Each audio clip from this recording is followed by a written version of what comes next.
की जय। लक्ष्मी नारायण भगवान की, उमापति महादेव की जय। गजाननं भूतगणाधिसेवितं कपित्थजम्बूफलचारुभक्षणम् उमासुतं शोकविनाशकारकं नमामि विघ्नेश्वरपादपङ्कजम्। ओम गंगणपतये नमो नमः। सिद्धिविनायकाय नमो नमः। अष्टविनायकाय नमो नमः। नमस्कारान् समर्पयामि। नमस्करोमि आपदामपहर्तारं दातारं सर्वसम्पदां लोकाभिरामं श्रीरामं भूयो भूयो नमाम्यहं। मृत्युंजय महादेव त्राहि मां शरणागतं। जन्म मृत्यु जरा व्याधि पीडितं कर्मबन्धनै महारुद्राय नमो नमः। अनन्तकोटि नमस्कारान् समर्पयामि। भोदीपदेवरूपस्थं कर्मसाक्षीरोगनिकृति यावत् पूजां करिष्यामि तावदत्र संस्थिरो भव। दीपदेवताभ्यो नमो नमः। आदित्यस्य नमस्कारं ये कुर्वन्ति दिने दिने जन्मान्तरसहस्रेषु दारिद्र्यं नोपजायते। जयन्ती मंगला काली भद्रकाली कपालिनी दुर्गा क्षमा शिवा धात्री स्वाहा स्वधा नमोस्तुते। श्री कृष्ण गोविंद हरे मुरारी हे नाथ नारायण वासुदेव। जिह्वेति बसवामृत में तदेव गोविंद दामोदर वाधमेति। क्लीं कृष्णाय नमो नमः। वासुदेवाय नमो नमः। ओम नमो भगवते वासुदेवाय नमो नमः। बोलिए पुरुषोत्तम भगवान की, कृष्ण कन्हैया लाल की। राधे राधे। इसका दूसरा दिवस है भक्ति के कष्ट की निवृत्ति।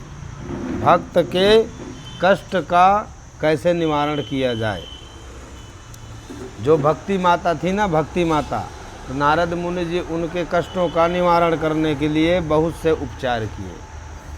नारद जी कहते हैं, अब मैं भक्ति ज्ञान और वैराग्य को स्थापित करने के लिए प्रयत्नपूर्वक श्री सुखदेव जी भगवान भागवत शास्त्र की कथा द्वारा उज्ज्वल ज्ञान यज्ञ, यह यज्ञ मुझे कहाँ करना चाहिए, आप इसके लिए कोई स्थान बता दीजिए। आप लोग वेद के पारगामी हैं, इसलिए मुझे इस सुख शास्त्र की महिमा सुनाइए। सनकादि ऋषि बोले, नारद जी आप बड़े विनीत और विवेकी हैं, सुनिए हम आपको यह सब बातें बताते हैं। हरिद्वार के पास आनंद नाम का एक घाट है। हरिद्वार में आनंद नाम का एक घाट है। वहाँ अनेकों ऋषि रहते हैं तथा देवता और सिद्ध लोग भी उसका सेवन करते हैं। भांति भांति के वृक्ष और लताओं के कारण वह सघन है और वहाँ बड़ी कोमल नमीन बालू बिछी हुई है। वह घाट बड़ा ही सुरम्य और एकांत प्रदेश में है। वहाँ हर समय सुनहले कमलों की सुगंध आती रहती है।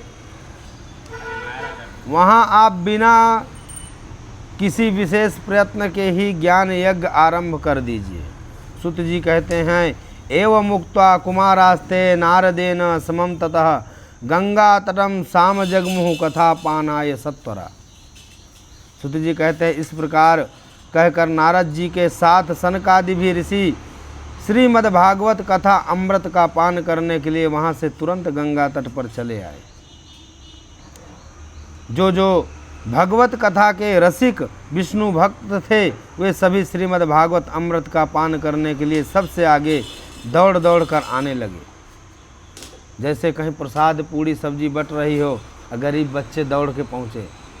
भक्ति ऐसे उत्पन्न हो हृदय में कि कहीं ज्ञान बट रहा है, राम कथा, शिव कथा, श्रीमद् भागवत कथा, सत्यनारायण कथा हो रही है तो तरतज पहुँचे। गजेंद्र मोक्ष का पाठ सुने होंगे, उसमें हाथी को एक मगर नाम का जीव नदी में पकड़ लेता है तो सबको पुकारता है। जब उसको अंततः ये हो जाता है कि मेरा कोई बंधु बांधव नहीं आएगा मेरी सहायता के लिए, तब भगवान नारायण को पुकारता है। और विदीर्ण होकर भगवान को बुलाया जाए तो कहते हैं कि भक्त से बड़ा भगवान भी नहीं है। भक्त के बुलाने से ही भगवान आते हैं। जब उस हाथी ने भगवान को बुलाया, भगवान दौड़े चले आए। और कैसे दौड़े चले आए? अपने वाहन से तेज, गरुड़ से उतरकर। और जब वहाँ पहुँचे तब सुदर्शन चक्र से उस जीव का गला काटकर हाथी को, गजह को मुक्त किया। तो इस संसार रूपी नदी में हम सब लोगों को भी मगर ने पकड़ रखा है, बस इन चक्षु आँखों से दिखता नहीं। अभी कोई आपका सहपाठी भागवत सुनने ना आया हो, फ़ोन करके पूछो कि आप क्यों नहीं आए, तो बोलेंगे मैं आ जाता या आ जाती, मगर आया है, मगर मैं वहाँ पहुँच जाता, मगर मैं मंदिर में आरती में पहुँच जाता, मगर है पर दिखता नहीं। और हम पुकारते नहीं भगवान को कि इस मगर से हमें मुक्ति दिलाओ। गंगा आदि नदियाँ, पुष्कर आदि सरोवर, कुरुक्षेत्र आदि समस्त क्षेत्र, सारी दिशाएं, दंडक आदि वन, हिमालय आदि पर्वत तथा देव गंधर्व और दानव आदि सभी कथा सुनने चले आए।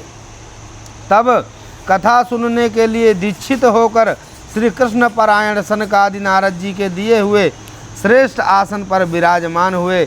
उस समय सभी श्रोताओं ने उनकी वंदना की। श्रोताओं में वैष्णव, विरक्त, सन्यासी और ब्रह्मचारी लोग भी बैठे हुए थे। एक और ऋषिगण और एक और देवता, एक और वेद और उपनिषद आदि तथा एक और तीर्थ बैठे थे। बोलो तीर्थ, गंगा यमुना सरस्वती सब कोई कथा सुनने आए थे। सुत जी कहते हैं एवं तेस्वे काचितेषु श्रीमद्भगवतस्य च महाम्यमिचुरे स्पष्टम नारदाय महात्मने। सुत जी कहते हैं इस प्रकार पूजा समाप्त होने पर जब सब लोग एकाग्रचित हो गए, तब सनकादि ऋषि महात्मा नारद को श्रीमद्भागवत का महात्म स्पष्ट करने के लिए सुनाने लगे। कुमार ऊचु अतः ते वर्णयेत संभा भिन्नहिमा सुख शास्त्रजः यस्य श्रवण मात्रेण मुक्ति करतले स्थिता। सनकादि ने कहा अब हम आपको इस भागवत शास्त्र की महिमा सुनाते हैं। इसके श्रवण मात्र से मुक्ति हाथ लग जाती है। जब आप एकाग्रचित होकर भगवान की कथा श्रवण करते हैं, सदा सर्वदा सेवन आस्वादन करना चाहिए। इसके श्रवण मात्र श्री हरि हृदय में विराजते हैं। इन ग्रंथों में 18,000 श्लोक, 12 स्कंद और तथा श्री सुखदेव और राजा परीक्षित का संवाद है। आप यह भगवत शास्त्र ध्यान देकर सुनिए।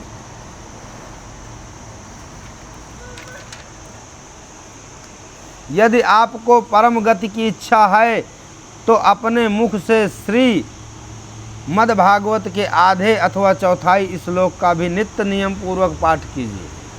आप अगर एक घड़ी आधी घड़ी आधी माँ पुनियाद, आप अगर 1/4 18,000 में से 1/4 भी पाठ करते हैं श्लोकों का, तो भी मुक्त के अधिकारी आप हो जाएंगे। पुण्य कमाकर स्वर्ग आदि के सुखों को प्राप्त किया जा सकता है, पर मोक्ष साधारण नहीं है और साधारण भी है। श्री हरि कीर्तन से मुक्ति और मोक्ष की प्राप्ति की जा सकती है। अर्थ सहित श्रीमद् भागवत शास्त्र का पाठ करता है, उसके करोड़ों जन्मों का पाप नष्ट हो जाता है। इसमें तनिक भी संदेह नहीं है। आप इसमें संदेह नहीं कर सकते।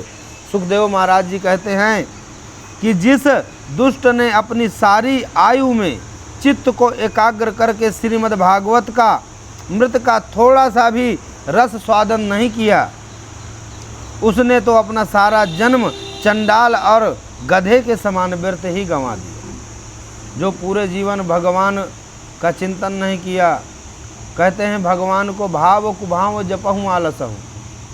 रावण के राज्य में जो श्री लगा देता था वो उसका गला काट देता था, और खुद दिन भर राम राम जपता था। द्वेष के कारण राम राम जपता था, इसलिए मोक्ष की प्राप्ति हुई। संसार में श्रीमद् भागवत की कथा का मिलना अवश्य ही कठिन है। जब करोड़ों जन्मों का पुण्य होता है तब इसकी प्राप्ति होती है। हम मंदिर जाकर ब्राह्मण को घर में बुला कर लाएं, ये कर्म हुआ, पुण्य हुआ। और ब्राह्मण खुद चल कर आए और कहे मैं भूखा हूँ, मुझे भोजन दो, ये बिनु हरि कृपा मिल ही नहीं संता। ये हरि की कृपा से होता। जब हरि की इच्छा होती है तब संत ब्राह्मणों का आगमन होता है। हर जगह संत ब्राह्मण आते भी नहीं।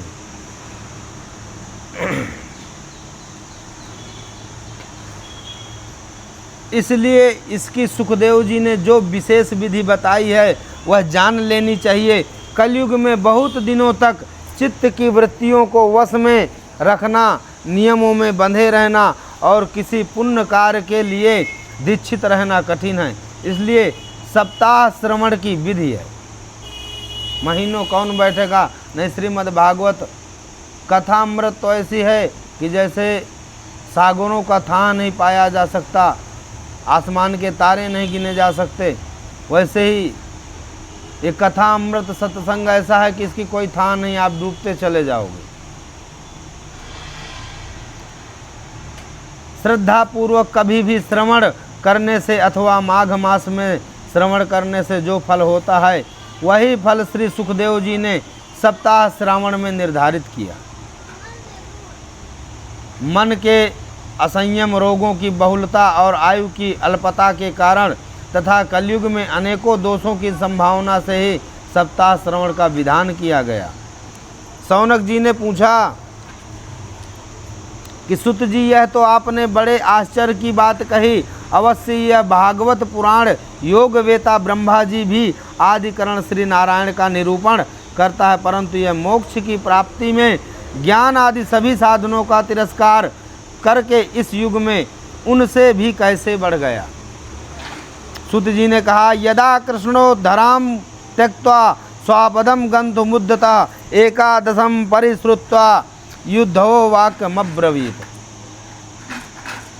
शौनक जी, जब भगवान श्री कृष्ण इस धरा धाम को छोड़कर अपने नित्य धाम को जाने लगे, तब उनके मुखार बिंद से एकादश स्कंध का ज्ञानोपदेश सुनकर भी उद्धव जी ने पूछा कि तुम तू यास्यसि गोविंद भक्त कार्यम विधाय चा मच्चिते महती चिंता ताम श्रुत्वा सुखमावह।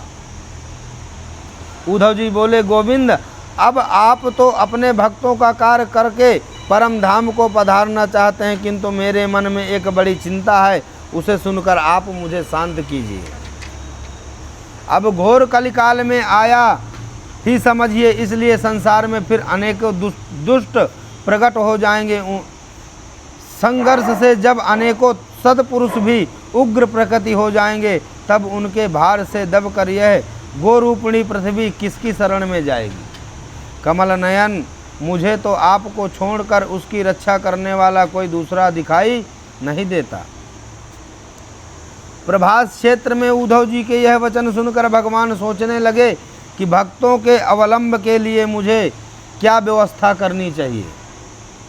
शौनक जी, तब भगवान अपनी सारी शक्ति भागवत में रख दी और अंतर्धान होकर इस भागवत समुद्र में प्रवेश कर गए। इसलिए यह भगवान की साक्षात शब्दमयी मूर्ति है। सुत जी कहते हैं, शौनक जी, जिस समय सनकादि मुनीश्वर इस प्रकार सप्ताह श्रवण की महिमा का बखान कर रहे थे, उस सभा में एक बड़ा आश्चर्य हुआ। उसे मैं तुम्हें बतलाता हूँ, सुनो। वहाँ तरुण अवस्था को प्राप्त हुए अपने दोनों पुत्रों को साथ लिए विशुद्ध प्रेम रूपा भक्ति बार बार श्री कृष्ण गोविंद हरे मुरारे हे नाथ नारायण वासुदेव, इस मंत्र का भगवान नाम का उच्चारण करते हुए अकस्मात प्रकट हो गए। सभी सदस्यों ने देखा कि परम सुंदरी भक्ति रानी भागवत के अर्थों का आभूषण पहने वहाँ पधारी। मुनियों की उस सभा में सभी यह तर्क वितर्क करने लगे कि यहाँ कैसे आई, कैसे प्रविष्ट हुई। भक्ति बोली, मैं कलयुग में नष्ट प्राय हो गई थी, आपने कथा अमृत से सींचकर मुझे फिर पुष्ट कर दिया। जैसे एक छोटी सी दवा पेट में खाओ तो सर दर्द ठीक हो जाता है, बड़े से बड़े चोट की दर्द ठीक हो जाती है। ऐसे ही जो जीवन के 4 रोग हैं, काम क्रोध मद लोभ, ये हरि कीर्तन से, भागवत अमृत से, राम कथा शिव पुराण से, इन सभी कथाओं का श्रवण करने से इन रोग तो नष्ट नहीं होंगे, पर रोगों की पीड़ा, जैसे कोई रोग होते हैं जो कभी नहीं समाप्त होते, तो डॉक्टर बोलते हैं कि समय समय पर दवा, परहेज और दवा, इसमें भी आपको परहेज करना है। कुसंगत का परहेज करिए, सत्संग का साथ रखिए और राम नाम की गोली टाइम टाइम पर लेते रहिए। ते बढ़ेंगे नहीं।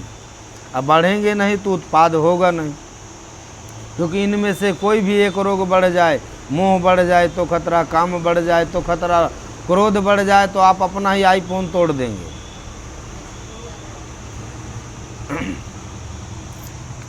जिनके हृदय में एकमात्र श्री हरि का भक्ति का निवास करती हैं, वह त्रिलोकी में अत्यंत निर्धन होने पर भी परम करती हैं। इसलिए भक्ति बोली मैं कहाँ जाऊं, तब तुम भक्तों को भगवान स्वरूप प्रदान करने वाली, अनन्य प्रेम का संपादन करने वाली और संसार रोग को निर्मूल करने वाली, अतः तुम धैर्य को धारण कर निरंतर विष्णु भक्तों के हृदय में विराजमान रहो।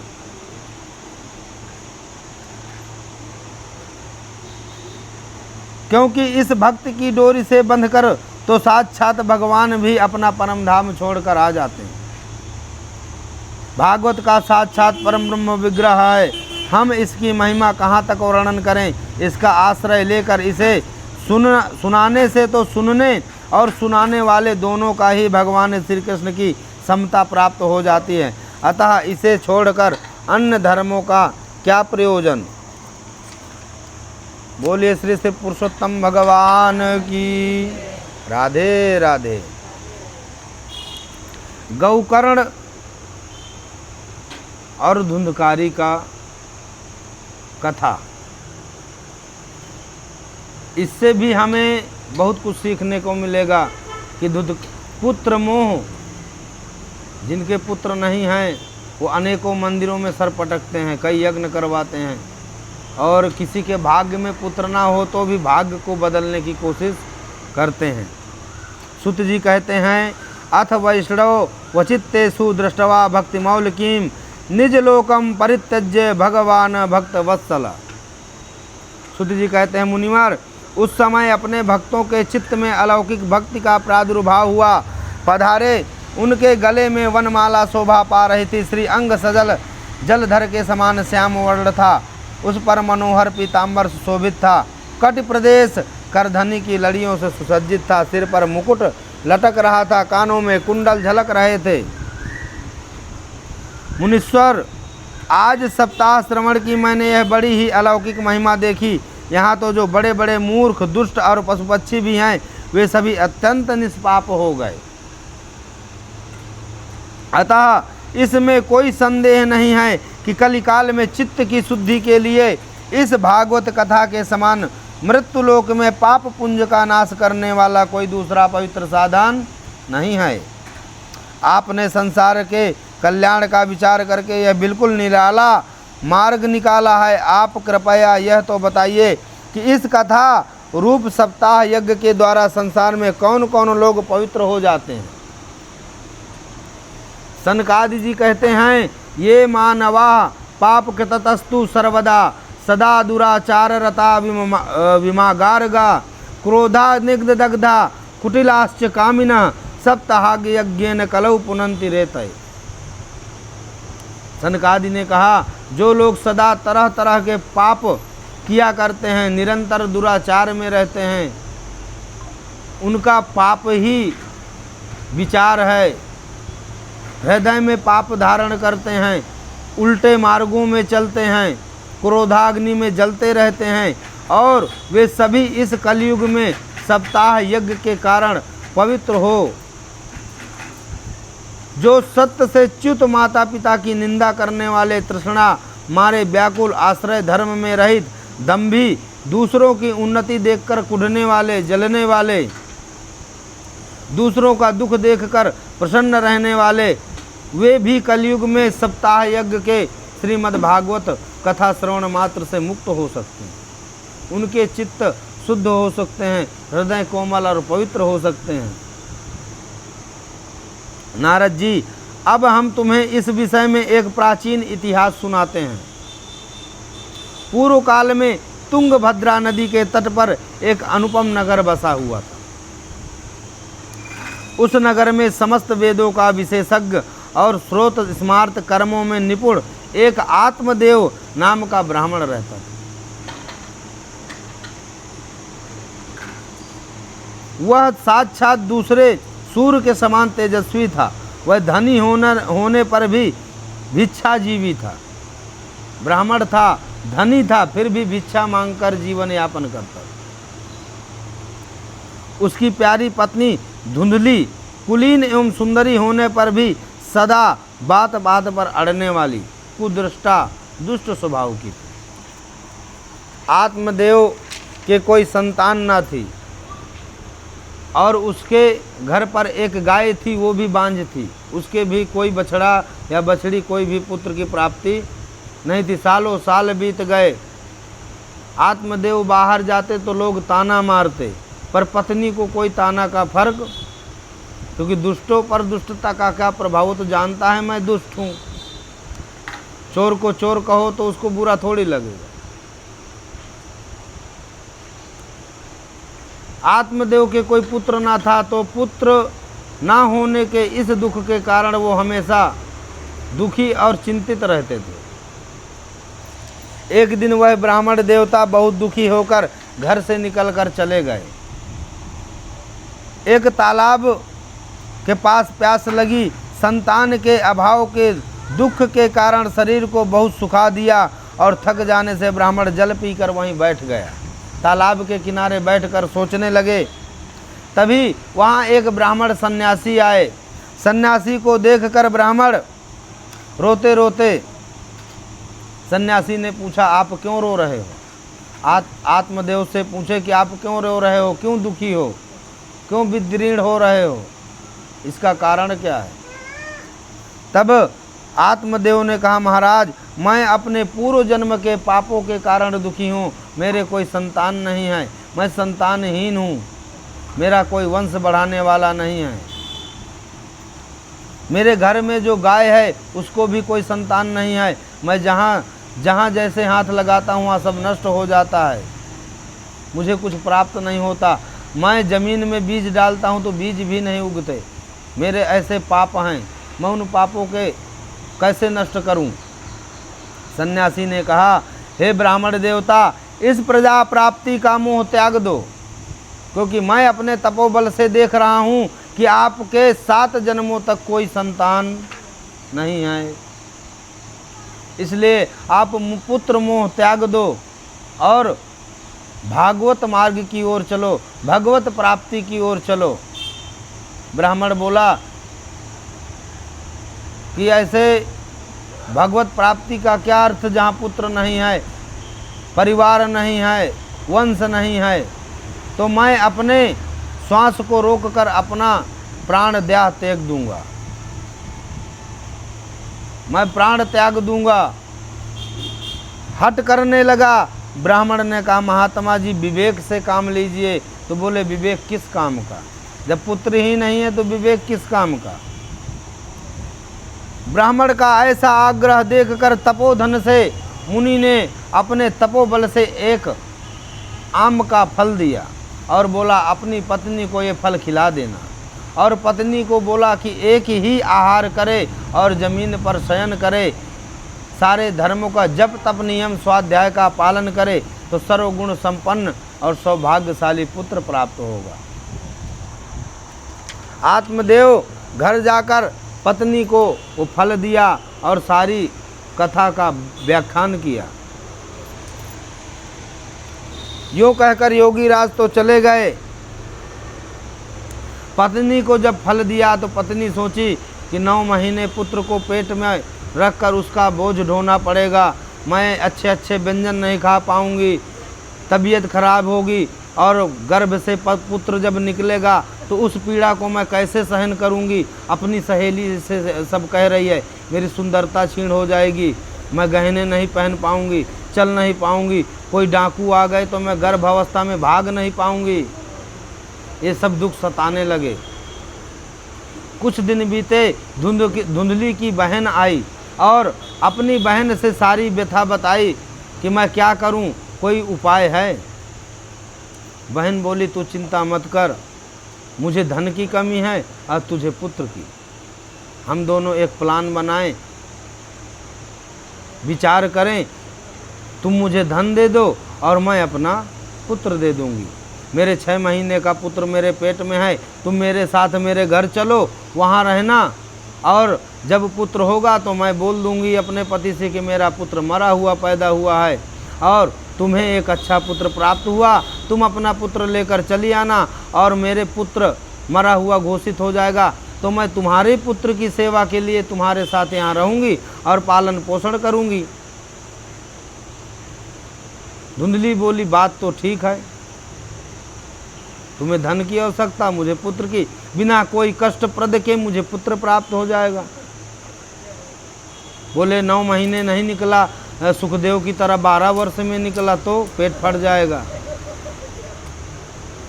और बोले आम का इस फल का क्या करें? बोले तुम्हारे घर में जो गाय है उसको भी कोई पुत्र नहीं प्राप्त हो रहा, तो गाय को फल खिला दो तो महात्मा के वरदान का भी पता चल जाएगा कि उनके तपोबल में कितनी ताकत है।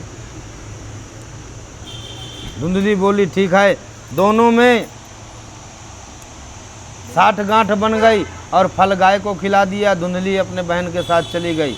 समय बीता, समयानुसार स्त्री के पुत्र हुआ, तब उसके पिता ने चुपचाप लाकर उसे धुंधली को दे दिया। उसके बहन का पति धुंधली को पुत्र ले जाकर दे दिया और उसने आत्मदेव को सूचना दे दी कि मेरे सुखपूर्वक बालक हो गया है। आत्मदेव के तो खुशी का कोई ठिकाना ना रहा। पूरे गांव में मिठाई बांटने लगे, नगर में ढोल बाजे बजवाने लगे। और धुंधली ने अपने पति से कहा मेरे स्तनों से दूध नहीं आता, इसलिए मैं अपने बहन को पुत्र के पालन पोषण के लिए यहाँ कुछ दिन रखती हूँ। इसके बाद 3 महीने बीतने पर उस गौ के भी एक मनुष्य आकार का बच्चा हुआ। वह सर्वांग सुंदर, दिव्य और निर्मल सुवर्ण की भांति तेजवान हुआ। उसके सारे संस्कार आत्मदेव ब्राह्मण ने अपने हाथ से किए और उसका नाम गौकर्ण रखा। गौकर्ण बचपन से ही, जन्म से ही तेजस्वी और तपस्वी था। वेद को जानने वाला ज्ञानी हुआ। कुछ काल बीतने पर दोनों बालक जवान हुए, बड़े हुए। जो गौकर्ण था परम ज्ञानी, परम सुंदर, परम तेजस्वी हुआ। और धुंधली का पुत्र का नाम धुंधकारी हुआ। जो जैसा नाम वैसा काम।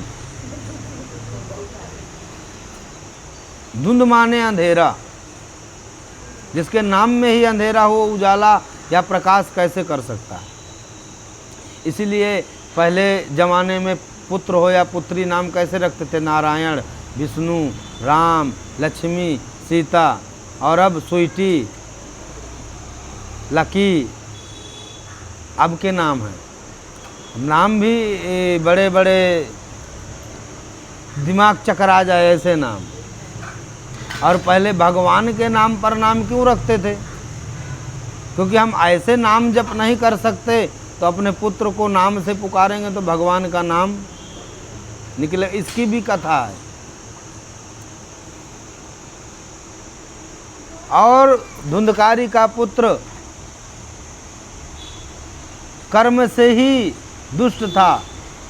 दूसरे के छोटे छोटे बच्चों को ले जाता, कुएं में डाल देता, घरों में आग लगा देता, चोरी करता, मदिरा पान करता, वैश्यागामी, 24 घंटे व्यसन में रहता, पाप कर्मों में ही व्यसन करता। इस प्रकार जब अपने पिता की सारी संपत्ति नष्ट कर दिया, अब मैं आत्मदेव कहते हैं इससे तो अच्छा था कि मेरी पत्नी बांझ रहती। ऐसा कुपुत्र प्राप्त हुआ जो सारे धन को नष्ट कर दिया, सारे सुख ऐश्वर्यों का नाश कर दिया। अब मैं कहाँ जाऊं, क्या करूं? तब उस समय उनका पुत्र जो सूर्य के समान तेजस्वी था, गौकर्ण, वो आया और पिता को वैराग्य का उपदेश दिया। वो बोले, पिताजी यह संसार आसार है, अत्यंत दुख स्वरूप है, मोह में डालने वाला है। पुत्र किसका, धन किसका, स्नेहवान पुरुष रात दिन दीपक के समान जलता रहता है। ना तो सुख इंद्र को है, ना तो किसी चक्रवर्ती को है।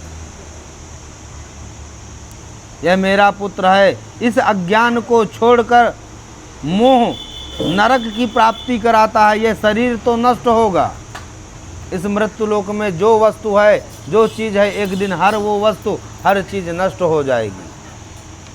जब ये शरीर नष्ट हो जाएगा, संसार की हर एक वस्तु नस्वान है, नासवान है। गोकर्ण के वचन सुनकर आत्मदेव वन में जाने के लिए तैयार हो गए और कहने लगा, बेटा, वन में रहकर मुझे क्या करना चाहिए? मैं बड़ा मूर्ख हूँ, अब तक कर्मवश स्नेह पास में बंधा हुआ अपंग की भांति इस घर रूप अंधेरे में कुएं में पड़ा रहा। गोकर्ण ने कहा कि देह स्थितिमा सुरधिरे भीमितम तजतम जाया सुतादिषु सदा ममताम विमुंच पश्यानिशम जगदिदम क्षणभंग निष्ठम वैराग्य राशिको भव भक्तिनिष्ठ। पिताजी, यह शरीर हड्डी मांस और रुधिर का पिंड है। अपना मानना छोड़ दें, स्त्री पुत्रादि का मोह छोड़ दें, इस संसार को रात दिन क्षण भंगुर देखने और इसकी किसी भी वस्तु का स्थायी समझकर उसमें राग ना करें, मोह ना करें। बस एकमात्र वैराग्य रस के रसिक होकर भगवान की भक्ति में लगे रहें। भगवत ही सबसे बड़ा धर्म है, निरंतर उसी का आश्रय लें। अन्य सब प्रकार के लौकिक धर्मों से मुख मोड़ लें, सदा साधु जनों की सेवा करें, भोगों की लालसा पास ना फटकने दे। इस प्रकार पुत्र की वाणी से प्रभावित होकर आत्मदेव ने घर को छोड़ दिया, वन की यात्रा की। फिर बुद्धि में पूरी दृढ़ता वहाँ रात दिन भगवान की सेवा पूजा करने और नियम पूर्वक भागवत के 10वें स्कंध का पाठ करने से उसने भगवान श्री कृष्णचंद्र को प्राप्त कर लिया।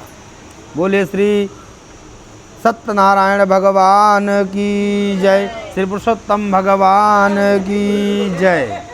तो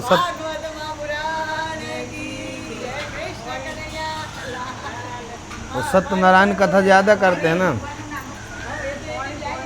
धुंधकारी को प्रेत योनि में प्राप्ति। धुंधकारी को प्रेत योनि कैसे प्राप्त हुई? पानी की बाटल गायब हो गई।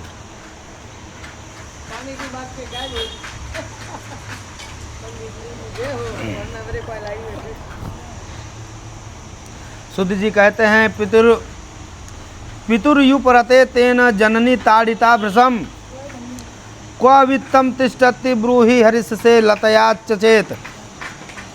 सुत जी कहते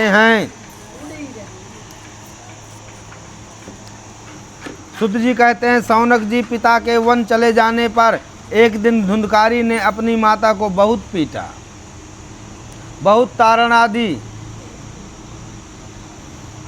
बता धन कहाँ रखा है, नहीं तो अभी तेरी खबर लूँगा। उसकी इस धमकी से डरकर और पुत्र के उपद्रव से दुखी होकर वह रात्रि के समय कुएं में जा गिरी और इसी से उसकी मृत्यु हो गई। योगनिष्ठ गोकर्ण जी तीर्थ यात्रा के लिए निकल गए। उन्हें इन घटनाओं से कोई सुख या दुख नहीं होता था, क्योंकि उनका ना कोई मित्र था ना कोई शत्रु था। धुंधकारी 5 वैश्याओं के साथ घर में रहने लगा। उनके लिए भोग सामग्री जुटाने उसकी बुद्धि नष्ट कर दी। वह नाना प्रकार के अत्यंत क्रूर कर्म करने लगा। एक दिन राजा के घर से चोरी कर धन लेकर आया। वैश्याओं को लगा कि ये राजा के घर से धन चोरी करके लाया है, तो इसके साथ हम भी पकड़ी जाएंगी। तो रात को क्यों ना सारा धन लेकर इसको निपटा के चले जाएं। वे कुलटाएं धुंधकारी की सारी संपत्ति समेटकर वहाँ से चंपत हो गई। उनके ऐसे ना जाने कितने पति थे और धुंधकारी अपने कुकर्मों के कारण भयंकर प्रेत हुआ। धुंधकारी को खूब सारा मदिरा पान कराकर रात में ही उसको समाप्त कर सारा धन समेटकर वहाँ से वैश्याएं चली गईं और धुंधकारी प्रेत योनि में भटकता रहा। शीत घाम से संतत और भूख प्यास से व्याकुल होने के कारण हा दैव चिल्लाता रहा, परंतु उसे कहीं भी कोई आश्रय न मिला। लोगों के मुख से धुंधकारी की मृत्यु का समाचार सुना, तब उसे अनाथ समझकर उन्होंने उसकी गया जी में श्राद्ध किया। गोकर्ण जी ने जब सुना कि मेरे भाई का निधन हो गया, तो उन्होंने गंगा जी और तीर्थ अलग अलग स्थलों में उनका पिंड दान किया। इस प्रकार घूमते घूमते गोकर्ण जी अपने नगर में आए और रात्रि के समय दूसरों की दृष्टि से बचकर सीधे अपने घर के आंगन में सोने के लिए पहुंचे। वहां अपने भाई को सोया देख आधी रात के समय धुंधकारी ने अपना बड़ा विकट रूप दिखाया। प्रेत योनि में था ही। धुंधकारी ने अपना बड़ा विकट रूप दिखाया, कभी भेड़ा बन जाता, कभी हाथी, कभी भैंसा, कभी घोड़ा, कभी गधा, और मनुष्य। तब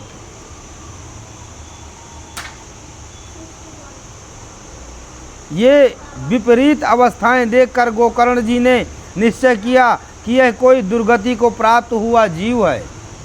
तब उन्होंने उसे धैर्यपूर्वक पूछा।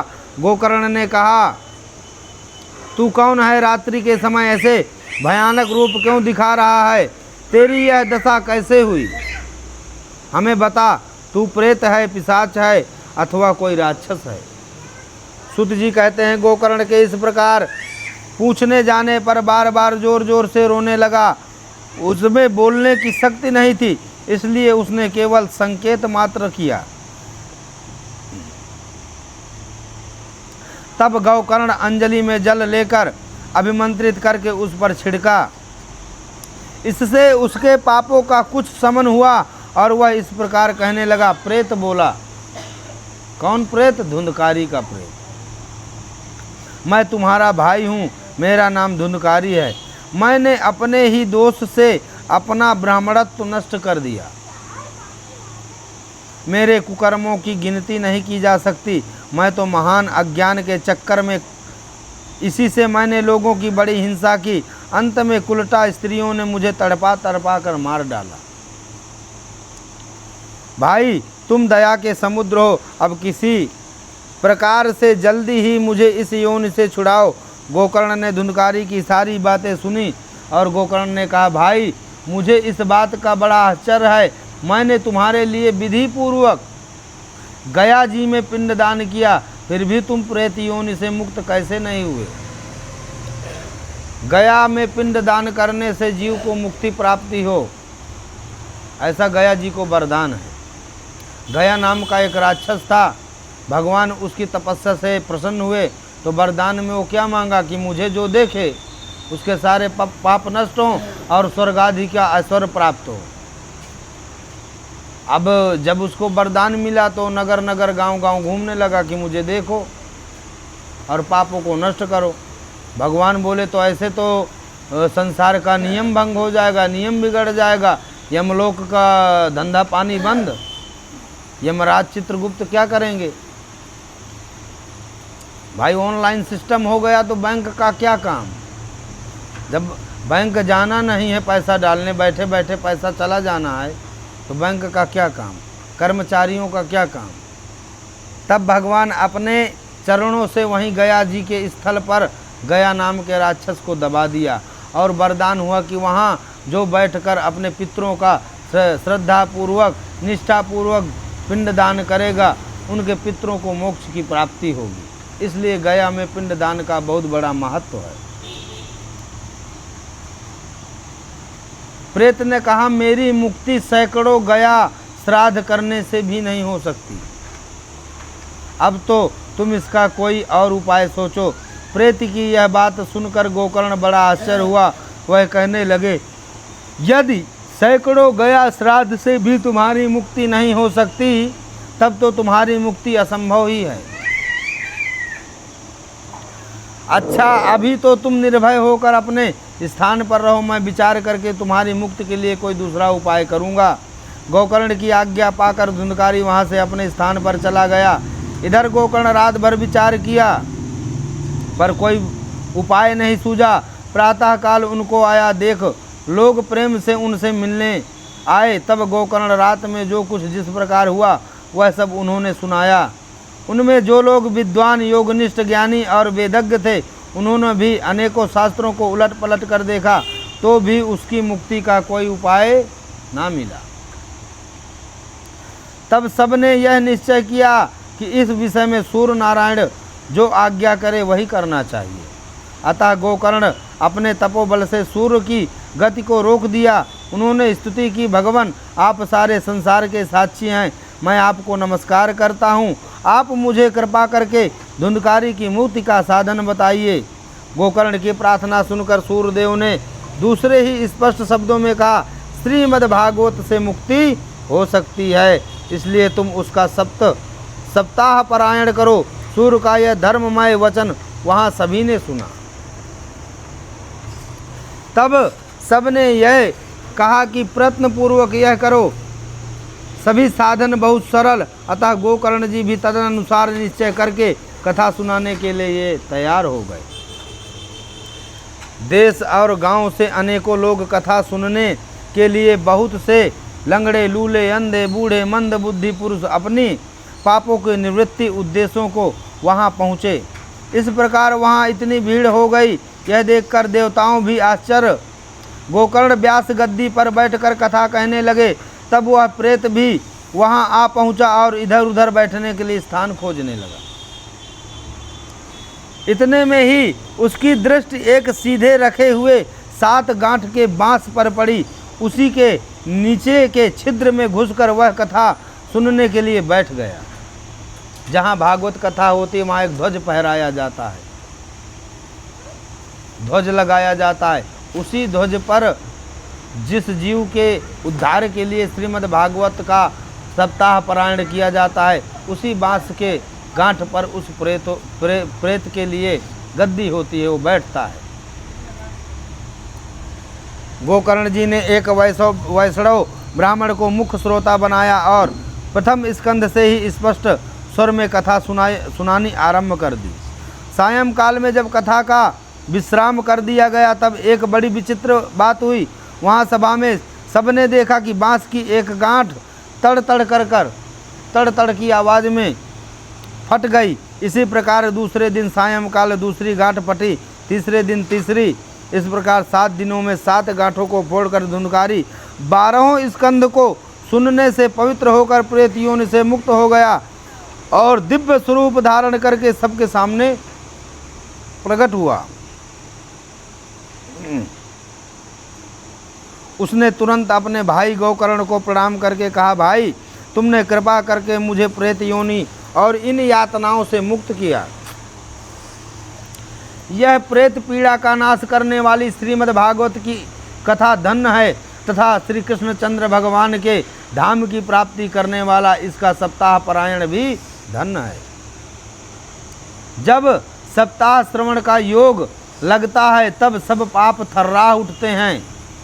अब यह भागवत की कथा जल्दी ही हमारा अंत कर देगी।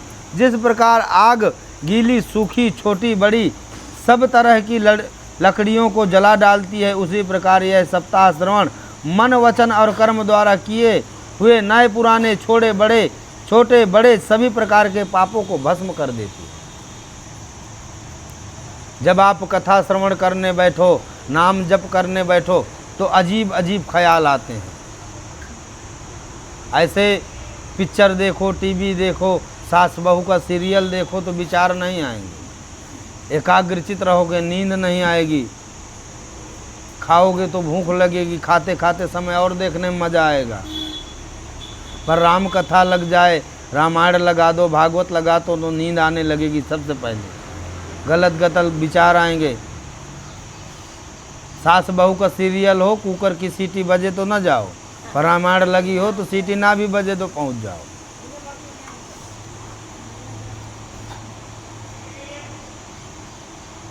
विद्वानों ने देवताओं की सभा में कहा कि जो लोग भारतवर्ष में श्रीमद् भागवत की कथा नहीं सुनते, उनका जन्म वृथा ही है, वो सिर्फ जनगणना के लिए पैदा हुए हैं।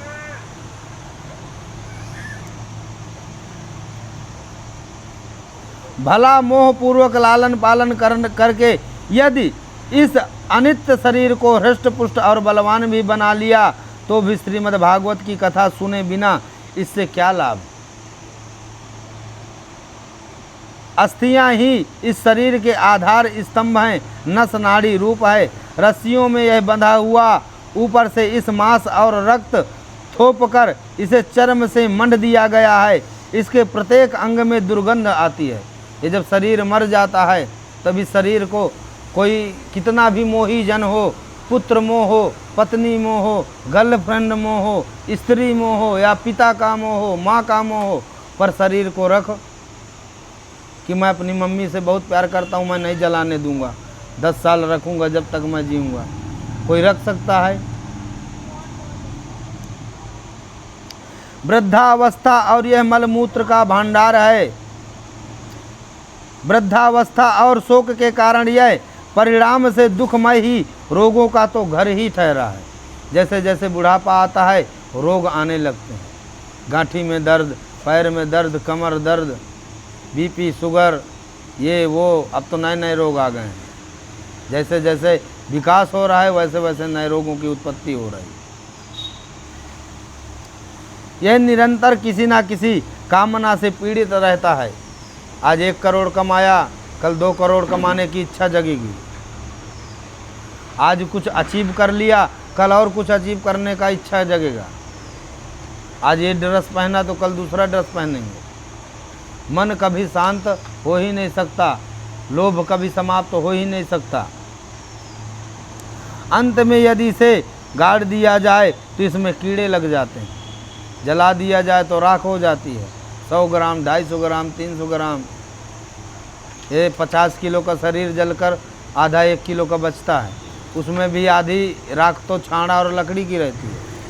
करोड़पति हो या अरबपति हो, चक्रवर्ती हो या राजा इंद्र हो, जलेगा 30 रुपए किलो की लकड़ी में, मरेगा वो भी एक दिन। ये बात मन में बैठा लो कि जन्म सत्य है तो मृत्यु अटल सत्य है। टिकट कन्फर्म है सबकी, वेटिंग किसी की नहीं है। एक दिन सबको जाना है।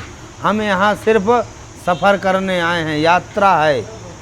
70, 80, 90, 100 साल की एक यात्रा है। जिस दिन यात्रा पूर्ण हुई, ये संसार रूपी एक फिल्म है, हम एक फिल्म के किरदार हैं। जिस दिन हमारा रोल पूरा हुआ उस दिन हमको यहाँ से निष्कासित कर दिया जाएगा।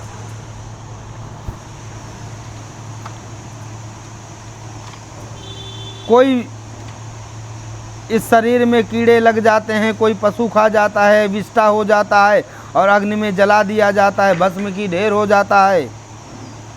ऐसे अस्थिर शरीर से मनुष्य अविनाशी फल देने वाला काम क्यों नहीं बना लेता?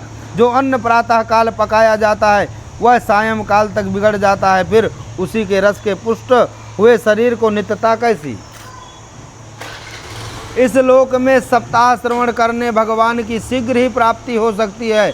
अतः सब प्रकार के दोषों की निवृत्ति के लिए एकमात्र यही साधन है। जो लोग भागवत की कथा से वंचित हैं वो तो जल में बुदबुदे और जीवों में मच्छरों के समान केवल मरने के लिए पैदा हुए। जिन्हें विश्वास नहीं है,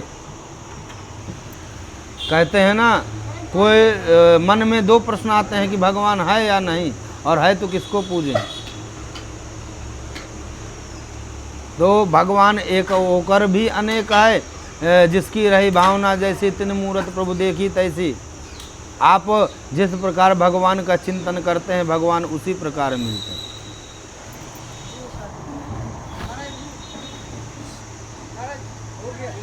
हाँ लगाइए।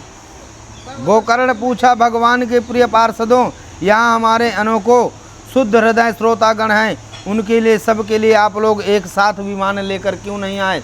जब प्रेत योनि से मुक्त हुआ धुंधकारी के लिए आसमान से विमान आया तो गोकर्ण ने पूछा, मैंने देखा कि यहाँ सब श्रोतागण बड़े भाव और श्रद्धा भक्ति से कथा का श्रवण किया, पर खाली पार्षद धुंधकारी के लिए ही पालकी लेकर क्यों आए हैं? ऐसा इस प्रकार भेद क्या है और क्यों हुआ बताइए। भगवान के सेवकों ने कहा कि हे मानद, इस फल भेद का कारण इनके श्रवण का भेद है। श्रवण करने का भेद है। यह ठीक है कि श्रवण तो सबने समान रूप से किया, किंतु इसके जैसा मनन किसी ने नहीं किया। सुन तो आप सब लोग लेंगे, पर मनन उस पर अमल कितना करते हैं। एक पिता के दो पुत्र हैं, पिता एक ही ज्ञान दोनों पुत्रों को देता है, पर एक सुनता है और एक नहीं सुनता। जैसे एक टीचर पूछा एक विद्यार्थी से कि ये बताओ भ्रम क्या है, तो बोले आप पढ़ा रहे हैं, आप पढ़ा रहे हैं और हम पढ़ रहे हैं, ये आपका भ्रम है। आप पढ़ा रहे हैं बात सच है, पर हम पढ़ रहे हैं ये आपका भ्रम है। तो मैं सुना रहा हूँ ये बात सही है, पर आप सुनकर उस पर मनन कर रहे हैं, मेरा भ्रम है।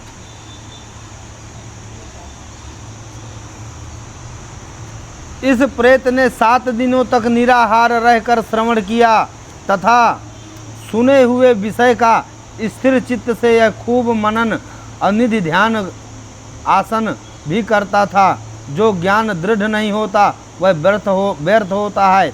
इसी प्रकार ध्यान ना देने से, श्रवण का संदेह से, मंत्र का और चित्त से इधर उधर भटकते रहने से जप भी कोई फल नहीं देता। आप हाथ में माला लेकर जाप कर रहे हैं, पर चित्त में ध्यान किसी और का है।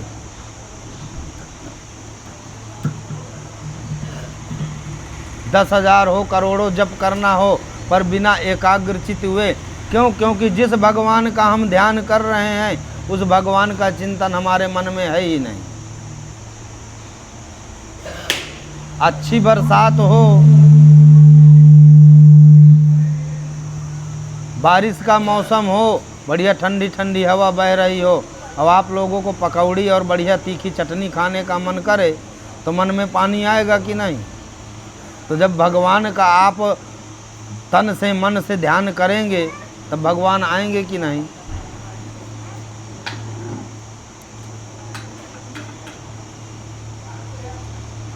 वैष्णवहीन देश अपात्र को कराया हुआ श्रद्धा का, श्राद्ध का भोजन, अश्रोत्रियों को भी दिया हुआ दान एवं आचारहीन कुल, इन सब का नाश हो जाता है। श्रावण मास में गोकर्ण जी ने फिर उसी प्रकार सप्ताह क्रम से कथा कही और उन श्रोताओं ने उसे फिर सुना। नारद जी इस कथा की सब समाप्ति पर जो कुछ हुआ वह सुनिए। वहाँ भक्तों से भरे हुए विमानों के साथ भगवान प्रकट हुए। सब ओर से खूब जय जयकार और नमस्कार की ध्वनियाँ होने लगी। भगवान स्वयं हर्षित होकर अपने पांचजन्य शंख की ध्वनि करने लगे और उन्होंने गोकर्ण को हृदय से लगाकर अपने ही समान बना लिया। उन्होंने क्षण भर में ही अन्य सब श्रोताओं को भी मेघ के समान श्याम वर्ण, रेशमी पीताम्बर धारी तथा किरीट और कुंडल आदि से विभूषित कर दिया। उस गांव में कुत्ते और चांडाल पर्यंत जितने भी जीव थे वे सभी गोकर्ण की कृपा से विमानों पर चढ़ा लिए गए तथा जहाँ योगी जन जाते हैं उस भगवत भेज दिए गए। और इस प्रकार भक्त वत्सल भगवान श्री कृष्ण कथा श्रवण से प्रसन्न होकर गोकर्ण जी को साथ ले अपने ग्वाल बालों के प्रिय गोलोक धाम में चले गए। उस मंडल में कुछ ऊंचाई पर 7 विशाल लोकों की कल्पना करें और उनमें विरक्त ब्राह्मणों को बुला बैठाकर आगे की ओर उनके लिए वहीं यथोचित आसन तैयार रखे।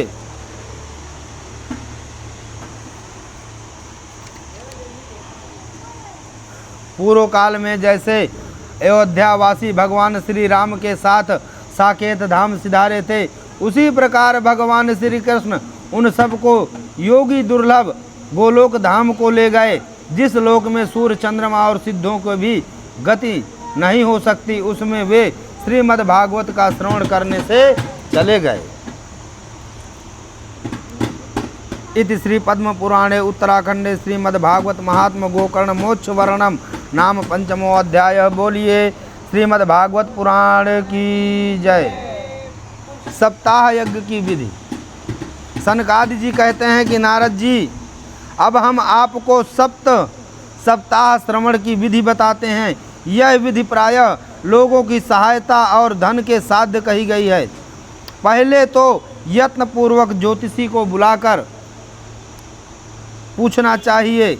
विवाह के लिए जिस प्रकार धन का प्रबंध किया जाता है, उसी प्रकार धन की व्यवस्था के इसके लिए भागवत महापुराण की व्यवस्था के लिए करना चाहिए। जैसे धन को एकत्रित करने के लिए व्यवस्था की जाती है। कथा आरंभ करने में भाद्रपद, अश्विन, कार्तिक, मार्गशीर्ष, आषाढ़ और सावन, यह 6 महीने श्रोताओं के लिए मोक्ष की प्राप्ति के कारण है। देवर्षे इन महीनों में भी भद्रा, व्यतिपात आदि कुयोगों का सर्वथा त्याग देना चाहिए तथा दूसरे लोग जो उत्साही हों उन्हें अपना सहायक बना लेना चाहिए। फिर प्रयत्न करके देश देशांत यह संवाद भेजना चाहिए कि यहाँ कथा होगी, सब लोगों को सपरिवार पधारना चाहिए। और आज कल हमारी माताएं 5 थीं, आज 4, परसों 7, नरसों 8, किस दिन 1, किस दिन 2। कहते हैं सब काम छोड़कर पहले भोजन करना चाहिए और भोजन छोड़कर भगवान का स्मरण करना चाहिए। इसलिए भोजन पाते समय भोजन को प्रसाद समझकर पाना चाहिए, रोटी दाल चावल नहीं। जब भगवान का स्मरण कर लिए तो भोजन प्रसाद हो गया। इसलिए खाते समय भगवान को जरूर याद करना चाहिए। पहले भगवान का प्रसाद बनाओ, फिर उसको पाओ, तो उसमें एक अलग ही ऊर्जा प्राप्त होती है। पहले के ज़माने पर ज़मीन पर आसन लगाकर बैठकर भोजन करा करते थे। क्यों? कुछ तो कारण रहा होगा। अब परंपरा बदल गई, अब टेबल आ गए, कुर्सियाँ आ गई। और पहले भी शादियाँ होती थीं, फंक्शन होते थे, ब्राह्मण भोज होते थे, श्राद्ध कर्म में भी ब्राह्मण भोज होते थे, तो चटाइयाँ लंबी लंबी बिछाई जाती थी, पंगतें लगती थीं, और उसमें एक खा भोजन कर ले, प्रसाद पा ले तो उठता नहीं था। जब सबका हो जाता था तब उठते थे। नहीं, आज भी गाँवों में है ये संस्कार, गाँवों में अत्यधिक देखा जा सकता है। पर यहाँ तो पार्टियाँ होती हैं, तो जैसे जेल में कैदी लेकर थाली खड़े रहते हैं वैसे खड़े रहो। मेरे को तो मज़ा नहीं आता। खाओ भी तो जल्दी जल्दी, खड़े खड़े खाओ तो क्या खाओ। कथा का श्रवण किसी तीर्थ में, वन में अथवा अपने घर भर भी अच्छा माना गया है। जहाँ लंबा चौड़ा मैदान हो वहीं कथा स्थल रखना चाहिए। भूमि का शोधन हो, मार्जन और लेपन करके रंग बिरंगी धातुओं से चौक पूरे घर की सारी सामग्री उठाकर एक कोने में रख दे। 5 दिन पहले से ही यत्नपूर्वक बहुत से बिछाने के लिए वस्त्र एकत्र कर लें। उसे सब ओर फल, पुष्प, पत्र और चंदों से अलंकृत करें तथा चारों ओर झाड़ियाँ लगाकर तरह तरह के सामानों से सजा दें। उस मंडप में कुछ ऊंचाई पर 7 विशाल लोकों की कल्पना करें। जैसे 2 पूजाएं होती हैं, एक होती है पंचामृत दूध, कई प्रकार के वस्तुओं से भगवान की पूजा करें। एक होती है मानस पूजा। मानस पूजा मन से की गई पूजा। आप मन से दूध चढ़ाओ, मन से दही चढ़ाओ, घी चढ़ाओ, शक्कर चढ़ाओ, फल चढ़ाओ, 56 प्रकार के भोज चढ़ाओ। एक सेठ जी थे, सेठ जी तो कंजूस थे, धनवान थे पर कंजूस थे। तो एक दिन उनके घर में कोई पुण्य महात्मा पधारे, तो महात्मा से वो सेठ बोले कि कोई ऐसी पूजा बताओ जिसमें कोई धन ना लगे, खर्च ना हो और पूजा भी बढ़िया हो। तब महात्मा बोले कि मानस पूजा करो, मन से दूध चढ़ाओ, मन से घी चढ़ाओ, शक्कर चढ़ाओ, 56 प्रकार के भोज चढ़ाओ। उस सेठ को ये बात बहुत अच्छी लगी और दूसरे दिन सुबह 8 बजे बैठकर पूजा करने लगे। भगवान की मूर्ति सामने रखी, भगवान का वंदन किया और मन से दूध चढ़ाने लगे। अब मन से दूध चढ़ाना था, चाहे जितना लीटर चढ़ाओ। कौन सा घर से लगना है, तो जितना चढ़ाओ। पर वो अजीब कंजूस थे हैं। एक दिन की बात है, पूजा करते करते शक्कर ज़्यादा चढ़ा दिए मन से, और मन में शक्कर चढ़ाने के बाद विचार किए कि शक्कर तो महंगी है, तो बोले 2 पसर निकाल लेता हूँ। तब भगवान प्रकट हो गए, बोले मन से चढ़ा रहा है, सच में नहीं। अब मन से चढ़ाने में भी कंजूसी। कथा प्रारंभ करके दिन से 1 दिन पूर्व व्रत ग्रहण करना चाहिए, व्रत रखना चाहिए। और अरुणोदय समय शौच के निवृत्त होकर अच्छी तरह स्नान करें और संध्यादिक अपने नित्य कर्मों को संक्षेप से समाप्त करके कथा के विघ्नों की निवृत्ति के लिए गणेश जी का पूजन करें। तदनंतर पितृगण का तर्पण कर पूर्व पापों की शुद्धि के लिए प्रायश्चित करें और एक मंडल बनाकर उसमें श्री हरि भगवान कृष्ण को स्थापित करें। फिर भगवान श्री कृष्ण को लक्ष्य करके, लक्ष्य यानी संकल्प, जब कोई विद्यार्थी अपना एक लक्ष्य बनाता है कि मुझे IPS बनना है, मिलिट्री में जाना है, डॉक्टर बनना है, सिविल इंजीनियर बनना है, जब उसका लक्ष्य मजबूत होता है तो उस लक्ष्य की प्राप्ति होती है। और संकल्प ही मजबूत ना हो, घर से चले भागवत सुनने, बीच में कोई सहेली शॉपिंग के लिए ले गई, फिर कहो मगर, फिर मगर आ जाएगा। आप जब सत्कर्म करेंगे तो नेगेटिव ऊर्जा, बुरे कर्म आपको रोकेंगे, पाप रोकेंगे। माघ पूस में जब कुंभ का मेला लगता है तो आप स्नान करने जाएंगे तो ठंड रोकेगी कि ठंड बहुत है, तबीयत खराब हो जाएगी, मत स्नान कर। तो कई भक्त होते हैं कि गंगा तट पर जाकर भी स्नान नहीं कर पाते, क्योंकि पाप प्रबल होते हैं। पाप वो कर्म करने ही नहीं देते जिससे पुण्य की प्राप्ति हो। और मनुष्य योनि में 1,84 भोग कर पव पर अटका आए, अब की पासा ना पड़े नहीं फिर 84 जाए। 1,84,000 योनियों में भटक कर हमने मनुष्य योनि को प्राप्त किया। और मनुष्य योनि क्यों प्राप्त किए? ताकि मोक्ष की प्राप्ति कर सके। जैसे एक अंधा आदमी घेरे में खड़ा था और दीवार पकड़ के चल रहा था कि मुझे दरवाज़ा मिले, और जैसे ही दरवाजे के पास पहुंचा तो उसको छींक आ गई और हाथ वहां से हटा के दरवाजे के आगे रख लिया। एक राउंड पूरा घूम कर आया था और छोटी सी चूक के कारण फिर से उसको पूरा राउंड घूमना पड़े। तो ऐसे ही जब हमें मनुष्य योनि, कहते हैं गरुड़ पुराण में कि मनुष्य योनि 5 लाख बार ही मिलती है। अब ये हमारी 5 लाख में लास्ट है या पहली है या बीच में है, हमें पता नहीं है। इसलिए इसको, ये योनि हमारी लास्ट है, इस योनि में ही हमें मनुष्य मोक्ष की प्राप्ति कर लेनी है, ऐसा भाव रखना चाहिए। जरूरी नहीं कि जंगल में जाकर तप करो तभी मोक्ष की प्राप्ति होगी। कलयुग में तो भगवत प्राप्ति का रच के सरल उपाय है। नहीं, राजा परीक्षित तो कलयुग को एक युग ही समाप्त करने वाले थे, पर क्यों रहने दिए? क्योंकि अन्य युगों में इतनी सरलता नहीं है, पर कलयुग में सरलता है। आप एक संगठन हो, महीने में नहीं तो हफ्ते में 1 दिन निकालो, हफ्ते में ना निकले तो महीने में निकालो। 1 घंटा सब कोई बैठ के, जैसे ढोलक बजे वैसे बजाओ, जैसे मजीरा बजे वैसे बजाओ, गा के, रो के, हंस के, जैसे भजन हो भगवान का संकीर्तन करो। पहले हर घर में कीर्तन होती थी, सीताराम धुन, राम धुन, राधे राधे गोविंद, जो मन में आए भजो, पर भजो।